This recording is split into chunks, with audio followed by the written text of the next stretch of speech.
बिस्मिल्लाह वस्सलातु वस्सलामु अला रसूलिल्लाह। इस्लाम से प्यार रखने वालों दोस्तों, हम आपको इस चैनल में दिल की गहराइयों से खुश आमदीद कहते हैं। हज़रत उमर फ़ारूक के दौर खिलाफत का ये बहुत ही मशहूर वाक़या है। एक मरतबा हज़रत उमर फ़ारूक रज़ियल्लाहु ताला अन्हु के पास दो नौजवान एक नौजवान को पकड़ कर हाजिर हुए। दोनों नौजवानों ने पकड़े हुए नौजवान पर जुर्म आयद किया कि इसने हमारे बाप को हलाक कर दिया है। तो उस नौजवान ने कहा कि मैंने गुस्से की हालत में एक पत्थर उठाकर इनके बाप को मारा, जिसके लगने से वो हलाक हो गया, लेकिन अल्लाह जानता है कि मेरा इरादा उसे कत्ल करने का बिल्कुल नहीं था।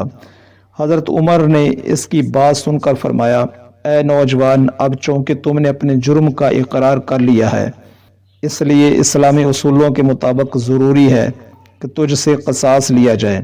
इस नौजवान ने खामोशी से अपना सर झुका लिया।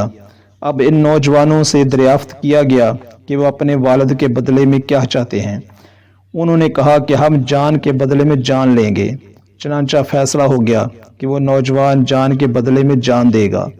इस नौजवान ने यह फैसला सुनकर हज़रत उमर से अर्ज़ किया कि या अमीरुल मोमिनीन, मैं क़सास के लिए हाज़िर हूँ, लेकिन एक अर्ज़दाश्त आपके हुजूर पेश करने की इजाज़त चाहता हूँ।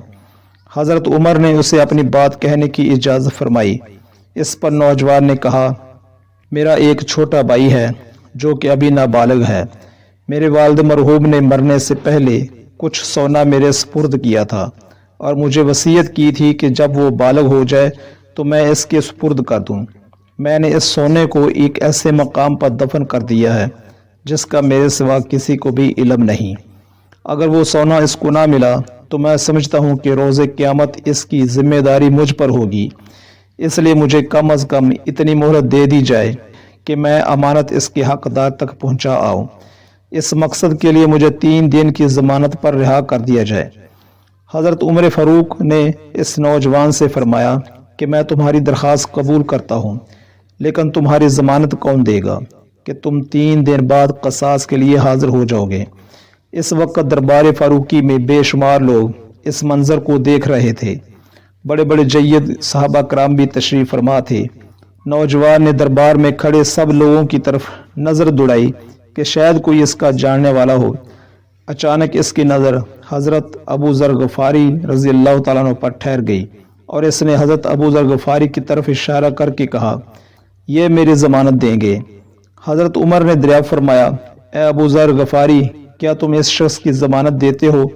उन्होंने फरमाया कि बिलाशुबा मैं इसकी ज़मानत देता हूँ कि ये 3 दिन बाद हाजिर हो जाएगा। दोनों मुद्दई नौजवानों ने हज़रत अबू ज़र गफ़ारी की ज़मानत पर रज़ामंदी का इजहार कर दिया। चनांचा हज़रत उमर रज़ियल्लाहु ताला अन्हु ने 3 दिन के लिए नौजवान को रिहा कर दिया। जब तीसरा दिन आया तो दोनों मुद्दई नौजवान फिर हज़रत उमर के दरबार में हाजिर हो गए। हज़रत अबू ज़र गफ़ारी भी मौजूद थे। दरबार में पहले से लोगों का हजूम था। बड़े बड़े जलील क़द्र सहाबा कराम भी आ मौजूद हुए। लोगों में चहमगोइयाँ हुई कि वह नौजवान अपनी जान बचाने के लिए चकमा देकर चला गया। कौन बेवकूफ़ होगा जो अपनी जान बच जाने के बाद खुद ही अपनी जान देने के लिए आ जाएगा। जूं जूं वादा ख़त्म होने का वक़्त करीब आता जा रहा था, तशवीश बढ़ती जा रही थी। दोनों मुद्दई नौजवानों को इस बात पर सख्त गुस्सा आ रहा था कि हज़रत अबू ज़र गफ़ारी ने ज़मानत देकर इनके बाप के कातिल को भगा दिया है। जब इनके सब्र का पैमाना लबरेज हो गया तो उन्होंने आगे बढ़कर कहा, ए अबू ज़र, हमारा मुजरिम कहाँ है? हज़रत अबू ज़र गफ़ारी ने बड़े ही हौसले और पुरसुकून लहजे में फरमाया, अगर तीसरे दिन का मुकर्ररा वक़्त गुजर गया और वो नौजवान हाजिर ना हुआ तो अल्लाह की कसम मैं अपनी ज़मानत पूरी करूँगा। दरबार फ़ारूकी में सन्नाटा छाया हुआ था और मुकर्ररा वक़्त के पूरे होने का इंतज़ार हो रहा था। हज़रत उमर ने भी ये फैसला सुना दिया था कि अगर मुजरिम ना आया तो जनाब अबू ज़र गफ़ारी के साथ वही सलूक किया जाएगा जो इस्लामी शरा के मुताबिक ज़ामन के साथ किया जाता है। इस फैसले को सुनकर जय्यद सहाबा कराम भी परेशान हो गए और दूसरे सब मुसलमान भी तशवीश में मुब्तला हो गए। बाज़ लोगों की आंखों में आंसू आ गए कि अगर नौजवान न आया तो हज़रत अबू ज़र गफ़ारी से क़सास लिया जाएगा। चनाचा लोगों ने मुकर्ररा वक़्त गुजरने से पहले ही دونوں مدعی نوجوانوں کو اس بات پر راضی کرنا شروع کر دیا کہ وہ کسی طرح خون بہا قبول کرنے پر راضی ہو جائیں، لیکن انہوں نے خون بہا لینے سے صاف انکار کر دیا اور کہا کہ ہم خون کے بدلے خون ہی چاہتے ہیں۔ اسی اثنا میں ایک طرف سے شور اٹھا، لوگوں نے دیکھا کہ وہ مجرم بھاگتا ہوا چلا آ رہا ہے۔ وہ پسینے میں شرابور دوڑتا ہوا دربار فاروقی میں حاضر ہو گیا۔ آتے ہی اس نے سب کو سلام کیا اور عرض کیا، اے امیر المؤمنین، میں اپنے چھوٹے بھائی کو اس کے ماموں کے حوالے کر آیا ہوں اور اس کی امانت بھی اس کو بتا دی ہے۔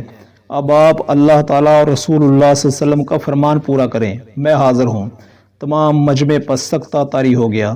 اچانک لوگوں کے درمیان میں سے نکل کر حضرت ابو ذر غفاری آگے آئے اور فرمایا، اے امیر المؤمنین، اللہ کی قسم میں جانتا بھی نہ تھا کہ یہ نوجوان کون ہے اور کس جگہ کا رہنے والا ہے، اور نہ ہی میں نے اس کو اس دن سے پہلے دیکھا ہے، لیکن جب اس نے سب لوگوں کو چھوڑ کر مجھے اپنا ضامن بتایا تو مجھے یہ اچھا معلوم نہ ہوا کہ میں اس کا دل توڑ دوں۔